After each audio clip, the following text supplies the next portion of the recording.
Hello, everyone. My name is Ashley Ayala, and I am the founder of The Modern Parent. Today, I am going to be discussing bibliotherapy, and what that means is using books to talk about serious and sometimes tough issues with kiddos. So, a lot of the times, children experience things, and we want to address it. We want to provide support, we want to provide knowledge and insight. But it can be kind of tough for kids to sit and have a back and forth conversation about something. So we can use lots of different ways to discuss serious topics in a lighter and more palatable way with our children. One of my favorite ways is through books. So there are so many books out there that cover all different topics, from divorce, from death and loss, and even to bringing home a new baby. So what I want to do today is show you how you can use books to talk about things with your children to kind of help them understand what's going on and find ways to resolve some of the underlying upset. Today I'm going to use this book. It's a Daniel Tiger book on bringing home baby, because I know that can be a really big transition and change for kiddos. However, this can be used for any book on any topic. You can go to your local library and search a topic that you guys are experiencing and pull a couple books and just follow along with the outline of how I'm teaching you today with any topic that you would like to discuss with your child.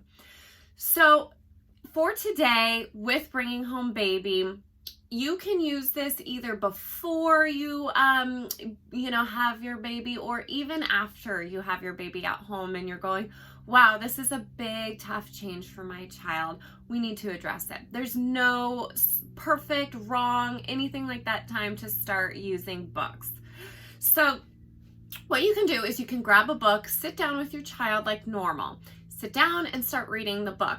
Now you can read it start to finish and not talk about it after. That's totally fine. I like to kind of use a little bit more engagement to try to pull a little bit more and start the conversations with your child. So for example, in this book, one of the things it shares is how Daniel Tiger's helping the parents paint the baby's room. So what you could do in a book like this with your child is reading, and Daniel helps dad paint the new baby's room, and you can go, oh, that's just kind of like how you helped mommy the other day with this. You're such a big helper too, just like Daniel. So you can start to kind of parallel these two ideas that and kind of link them together. While you're also reading, so that's a light topic, but while you're reading, you might hit something a little more serious, like, oh, Daniel's giving Margaret a little book that he picked out. It was so special to him, but now she's crying. So you can pause in there and you go, I wonder how Daniel's feeling right now. And you can start to help your child engage in the book and kind of pull in, what do you think Daniel's feeling like right now? And that's a great way to provide kind of a distance between how your child's feeling by putting it on another character. So your child might go, oh, he's probably feeling really sad, or he's probably really mad because he thought that book was going to be special and Margaret was going to like it, and Margaret just was crying. The babies cry all the time. So it provides this avenue for your child to kind of share what's going on without going, how did you feel when you did this to your sister? Because that can kind of put them on the spot. So you can say, oh yeah, you're right. He does look kind of sad. I can understand how tough it would be to be really excited to try and want to give something to your new sibling, and then they just don't have the response. And you know what? When they cry too, that makes us feel really upset too. That's hard on our ears.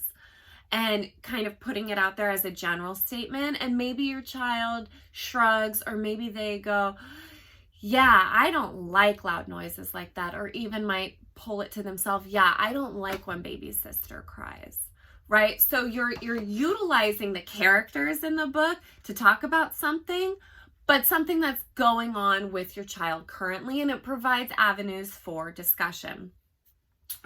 You can also take it one extra little step and make it a little teachable, and you can go, Oh yeah, when the baby's crying, when Sissy's crying, I wonder what Daniel needs. I wonder what would help him feel better in this moment. And it might be something like your child might say, I want, if Margaret stopped crying, Daniel would feel better. Absolutely, totally. And what would help Daniel feel a little better? Maybe Daniel goes to his little activity area and plays for a bit while Mama gets the baby quiet. Or maybe Daddy can come in and help and take baby and Mama can give some love to Daniel. What do we think would help Daniel in that moment? And that's a really good way to kind of understand what your child kind of needs and might feel better. So that way, when you are faced with that in reality, in real time, you can go, oh yeah, it might really help him if he went to his little activity corner. And so you could come up with a plan after the book. Hey, honey, I noticed you shared that it might help Daniel to feel better if he went and did this. Do you think that might help you feel better too? So it really helps books can help really open these conversations, and it can help normalize what's going on. It's a lot of the times what kids are experiencing is common. It is a normal reaction, but saying that to them doesn't really resonate. But when we utilize these second characters like books or shows or things like that, when we can say, hey, look, see, they go through it too, and they feel like that too, it can help make them feel, oh, okay, that's normal. And you can take that extra step further and create plans and buffers in place as well. So books can be a wonderful way to do that. You can also take it even further.